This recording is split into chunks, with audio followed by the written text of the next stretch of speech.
Welcome to the All Good Things with BBB podcast. I'm your host, Jessica Tharp, and today we're spotlighting a local business who has built her career on integrity. I want you to meet Christine Schabel of the Schabel team, who's been in real estate right here in Central Illinois since 1997. So come on in and learn about how she started her business and the state of the market today. I did start out, I worked at the post office. So I went from having a full-time job. And I remember a Saturday that I had to work and I missed my kids' baseball game.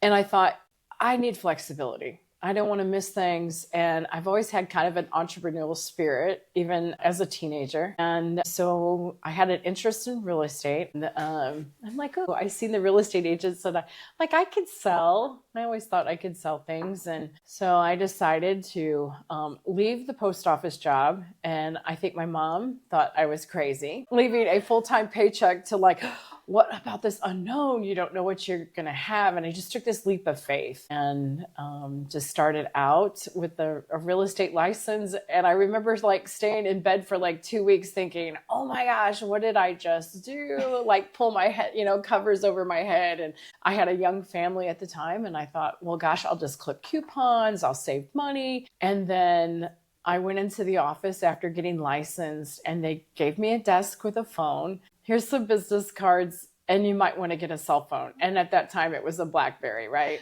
Or maybe a flip phone. It was a flip phone, I think. And here I sat and I'm like, okay, what now?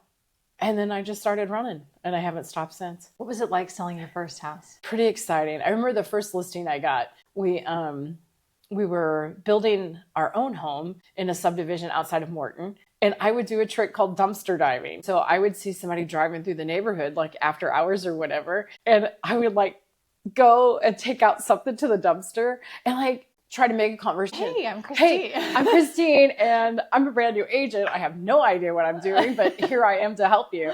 And sure enough, I went out and there was a man driving. He was from Morton and he was just driving, looking through houses, but he had a house to sell.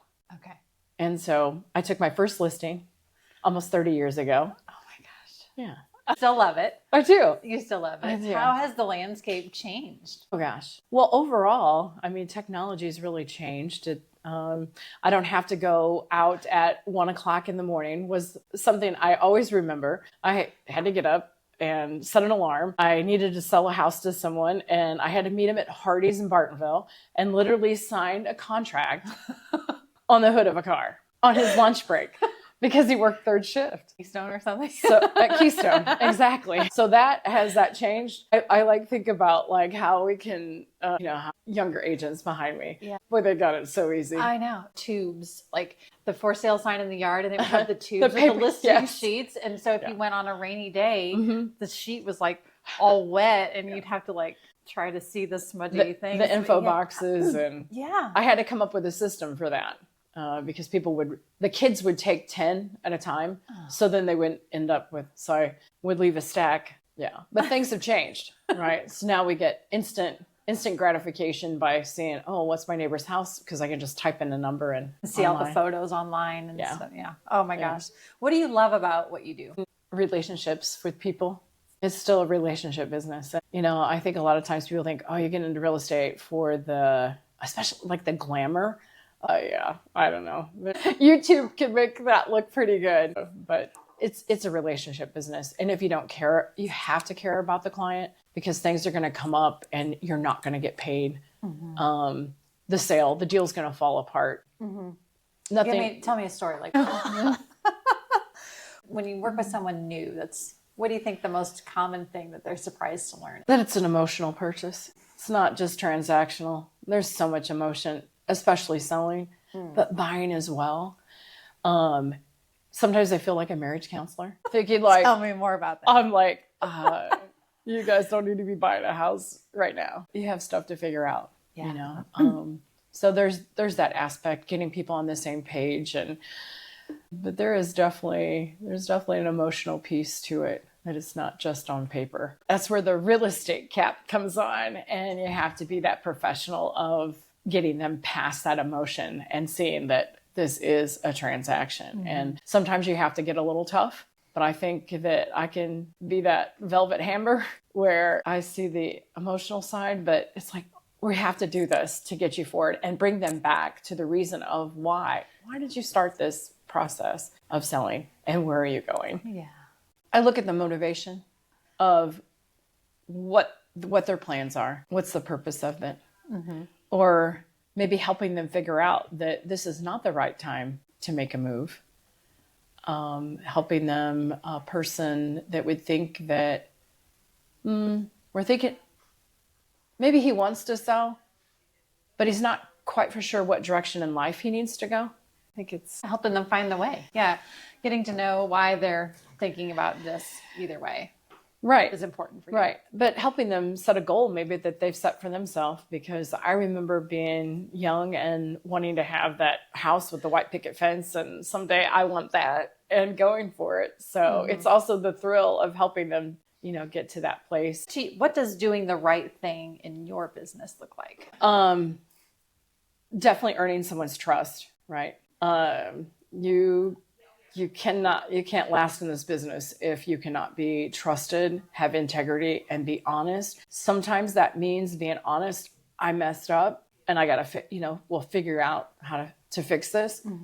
But it does start with, and it really aligns with the Better Business. So that's why I have aligned and have been aligned with the Better Business Bureau and see value in that, because you have to have a win-win situation. It's not just about the commission check or making the sale to take that picture with that client.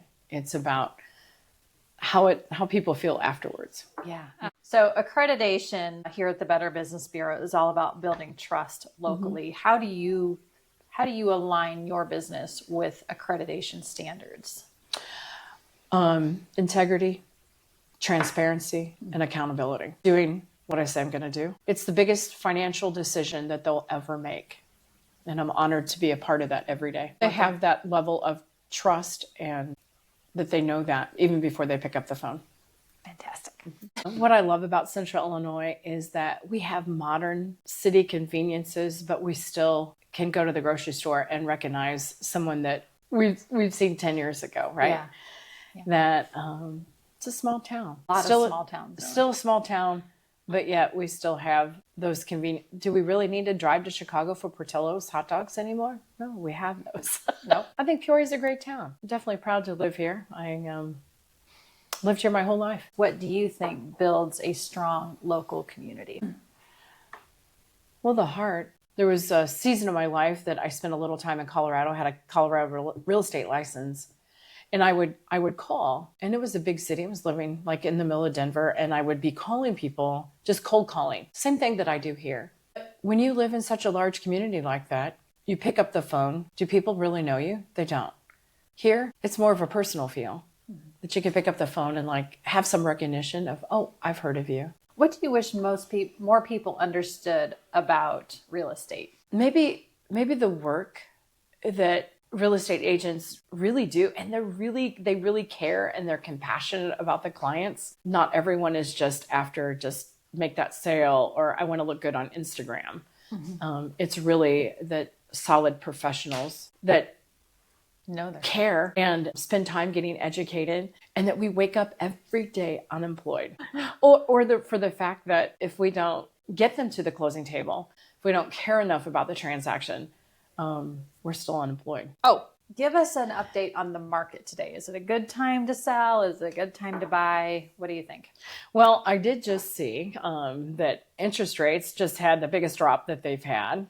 So that will cause more of an inventory issue. Now, that's not necessarily nationwide, because I have networked with agents across the country. Their market's different from ours. And it's always, you got to get hyper local when you're looking at what's going on in the market. One town may outperform another, even within a half an hour drive. We are still in a seller's market.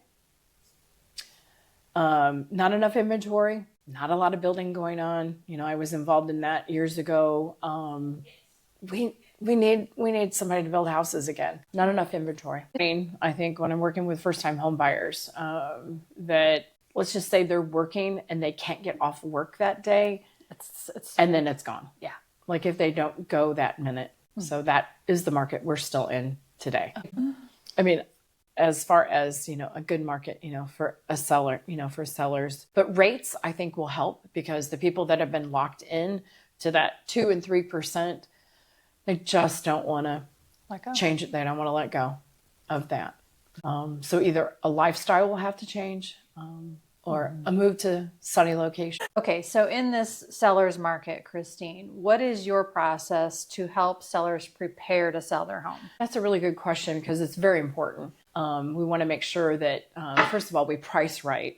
It's about pricing and condition. It's also about not pricing it so high because we think the market is so good, but getting it to where it's a price, can sleep good at night thinking that if we get this, but we're hoping for a little bit more. But also we take them and help them get the house ready. So they're not just going out on the market, but they're going to stand out. They're not just going to show up on the MLS, but they're going to stand out from the competition. So important. So they can get the most, we don't want to leave any money on the table. Right. And in the way of doing that is pricing it appropriately and still focusing on condition. Okay. So using your experience with sellers and pricing appropriately, how can buyers use your knowledge to their advantage?